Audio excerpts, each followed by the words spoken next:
Magandang umaga po mga kasolid North. Ngayong umaga ang trabaho po natin mula 8 o'clock hanggang ngayong alas 11 ay nagbuhat po tayo ng tubo.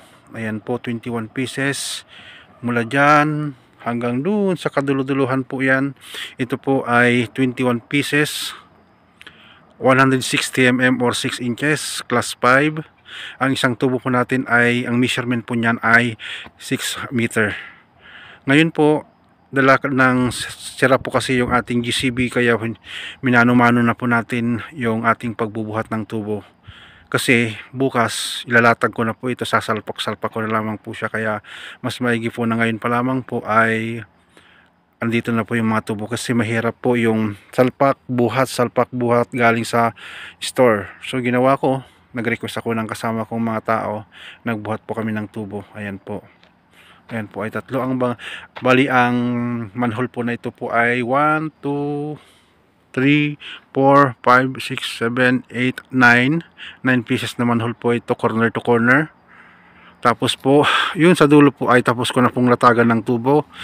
Kung napalo nyo po yung aking unang mga videos, ayan po mga kaibigan, nahirap po ang isang katulad na hindi dala po ng, wala po tayong tuwirang kasamang mechanical engineer or engineer po na dito po sa plumbing. Meron nga kaming mechanical dito, pero ano naman po siya, sa electrical po siya, so wala po siya ganong alam sa plumbing. Kung mayroon po sanang plumbing engineer kami dito, siya po yung nagpla-plan, siya na po yung nag-order ng mga kailangan namin na gamit, mga tubo kung kailangan, mga fittings. Pero ang nangyayari po, ako na rin po ang gumagawa.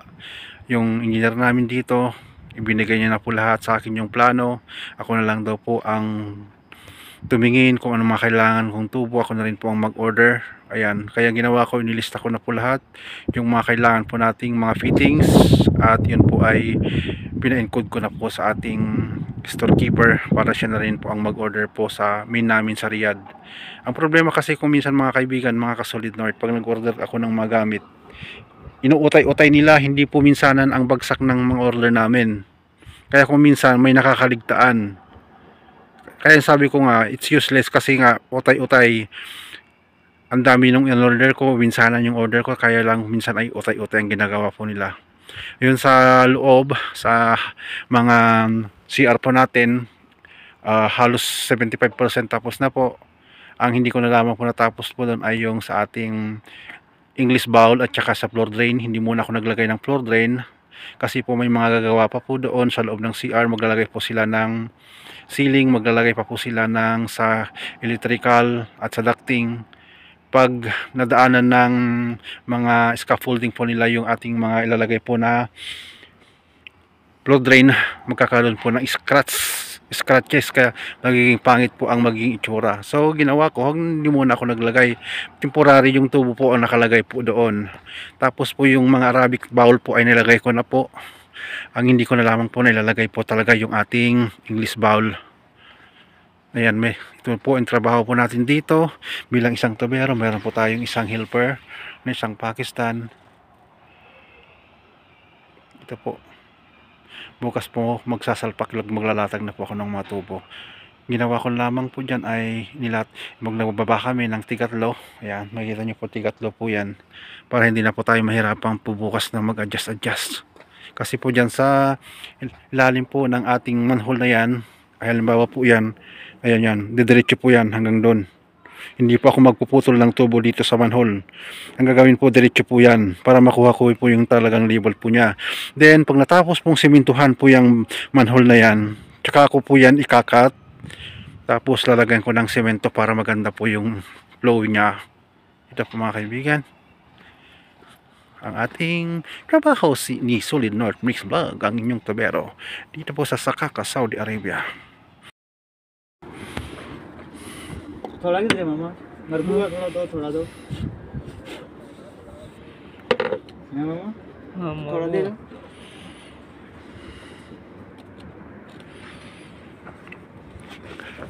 أول كباسة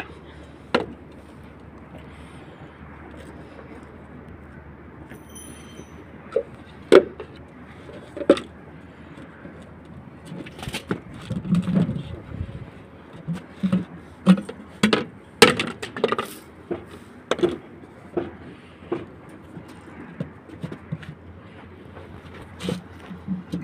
Okay.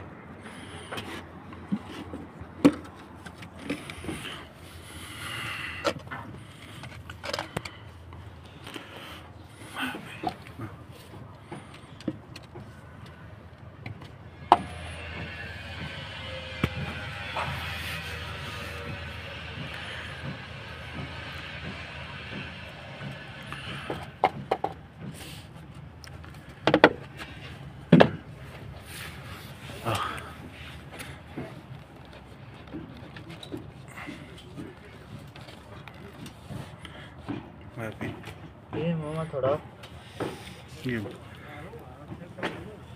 थोड़ा ही है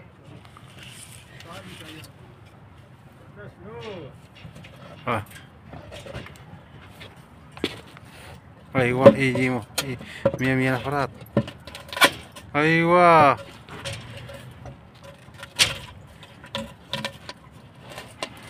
Okay. Okay, good. क्या बात है कम Ayan na po mga kaibigan, mga kasolid North. Nalatag na po natin ang labid ng isang tubo.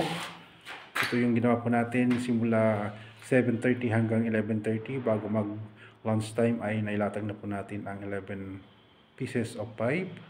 Ito po ay 160 mm or 6 inches. At ang haba po nito ay 6 meters. Nilagyan ko na po ng lubid po dyan sa taas po ng tubo para po straight po, diretso po yung ating tubo.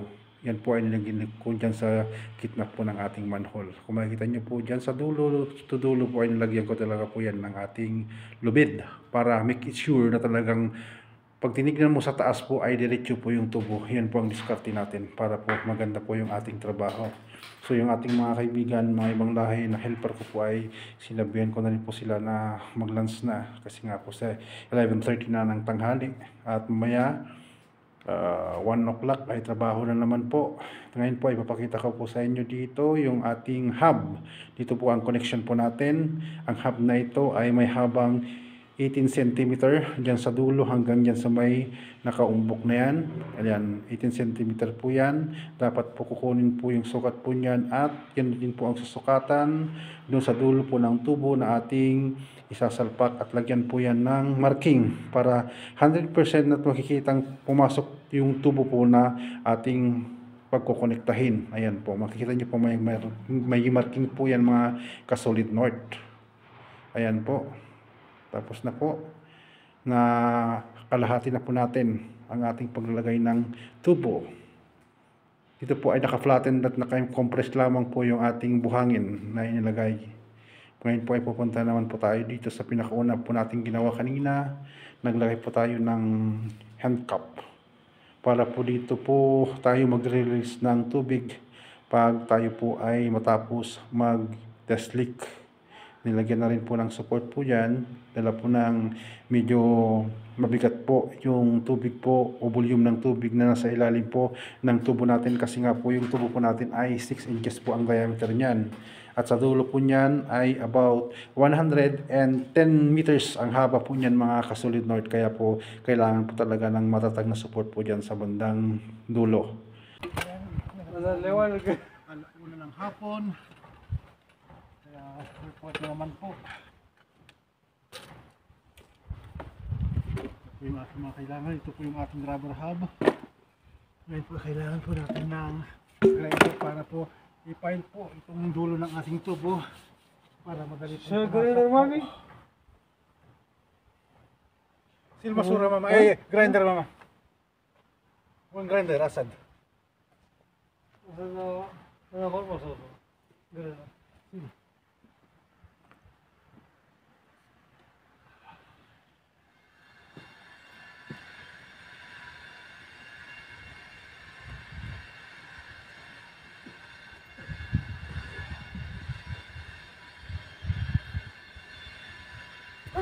Maginaw po mga kaibigan, mga kasolid North.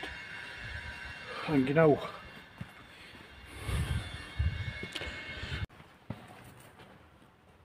Ngayon po ay magagamit po tayo ng rubber.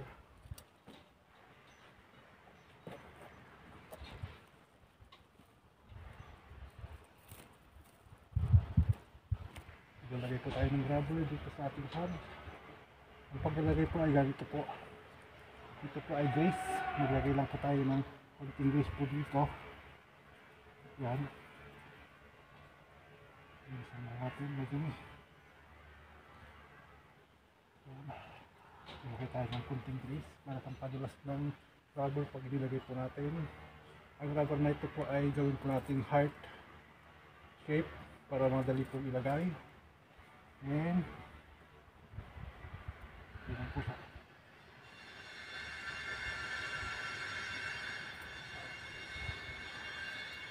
After po nyo,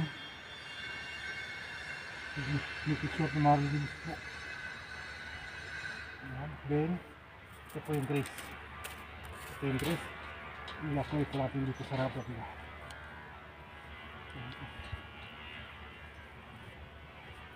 Mas maganda yung mas maraming grease nilagay dito sa rubber hub. Madali pong may tulak po yung tubo. Ang ginawa mga kaibigan, mga ka-solid work. Kaninang umaga po, 1 degrees po kami. Ngayon po yung hangin po na lamig. Nakuha ko muna yung grinder kasi po kailangan pong i-grinder po itong dulo po ng tubo. Hey!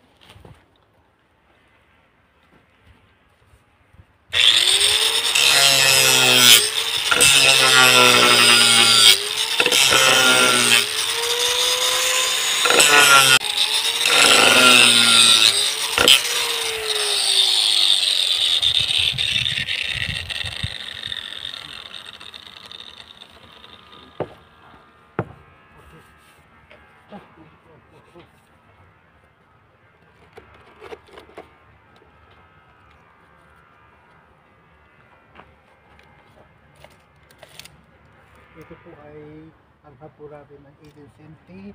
So kailangan po natin dito maglagay ng marking 18 cm. Then pag okay na siya, nilagay na po natin yung rubber. Pasok na po natin yung tubo.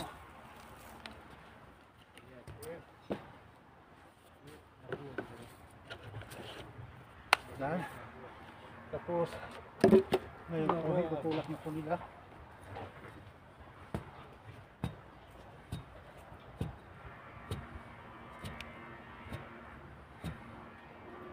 Dapat po itong marking na ito ay pumasok po hanggang dito sa dulo ng ating tubo.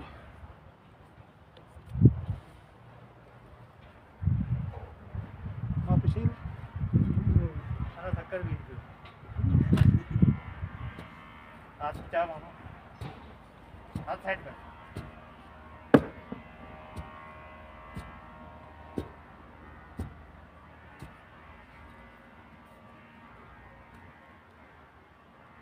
More.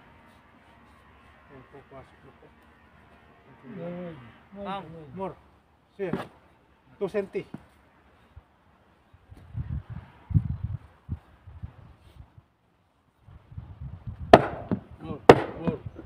More. Oops. Yes. Okay na po mga kaibigan, pumasok na po. Yung dulong tubo dito sa hub. 18 cm po yung pumasok. So ngayon ay doon ulit kami sa kabila.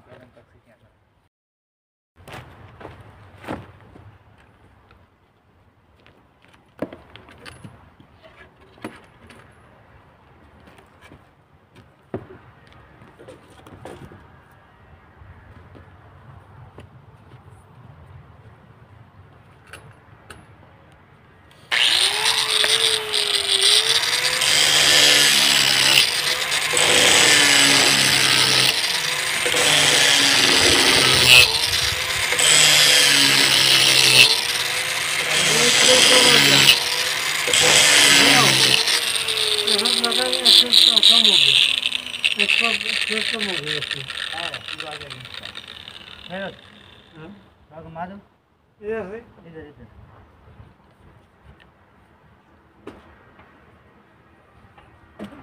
Nice.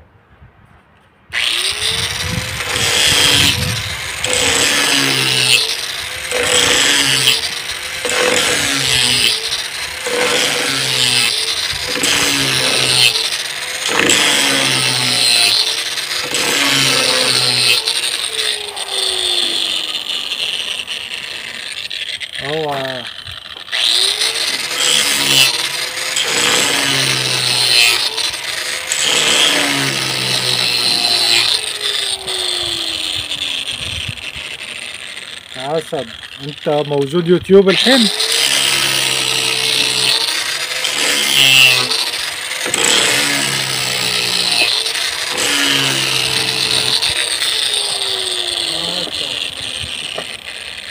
سوي يوتيوب الحين؟ يوتيوب؟ ايوه سوي انت يوتيوب؟ ما في، انا ما في يوتيوب. ما هو انا جوجو ركيب. هو شغلك. ايوه كله ركيب، نور انا كله يوتيوب.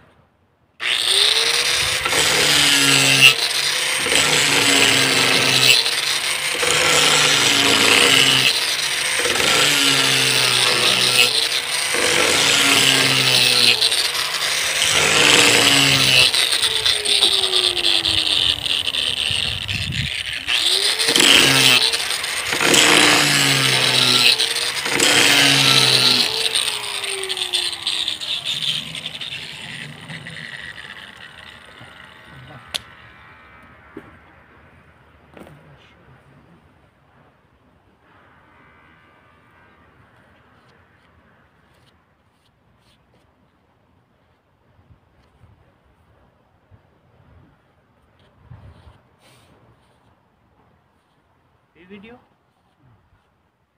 افتح سكر. فيديو في فيديو. ايوه انا بفتح. انا برا.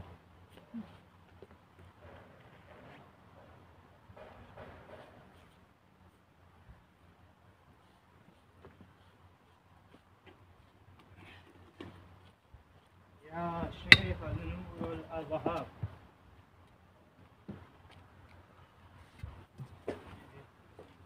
وين بنسان؟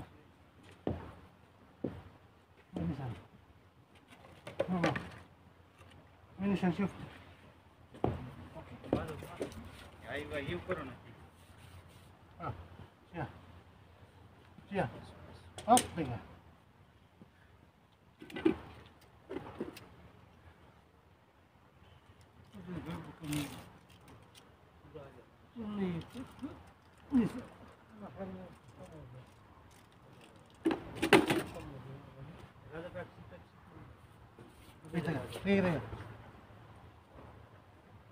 اوكي اوكي شيا كاوندينج شيا هوب بس اوكي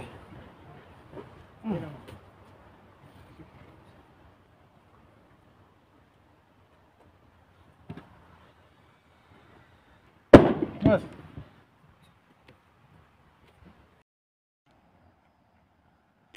Ito na po mga kaibigan, mga kasolid Nord, nilatag na po namin ang 21 pieces of pipe para po sa ating manhole. Mula dyan sa corner, ayan, hanggang doon sa pinakadulo po. Nilatag na po namin mga kaibigan. At bukas po, lalagyan ko na lang po ito ng bakal. In every 1 meter and 50 cm maglalagay po ako ng bakal na pinaka-support niya. Tapos po, dyan po sa baba, maglalagay po ako ng buhangin. Tapos po, tutubigan po para makompress po yung buhangin.